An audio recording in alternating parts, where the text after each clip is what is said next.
Hi friends, this is our bean to cup Jetino vending machine. It has got a water storage tank here around 8 liters. Beans hopper. Beans are stored here. A steam dongle, that's the facility. This is a beautiful, elegant looking display. It's LED display, which is operational as well. We can press any switch. These are the various drink options over here. Let's press one of the drinks.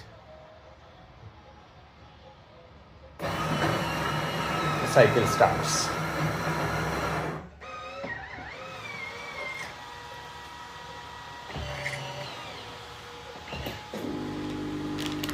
It has started dispensing drink.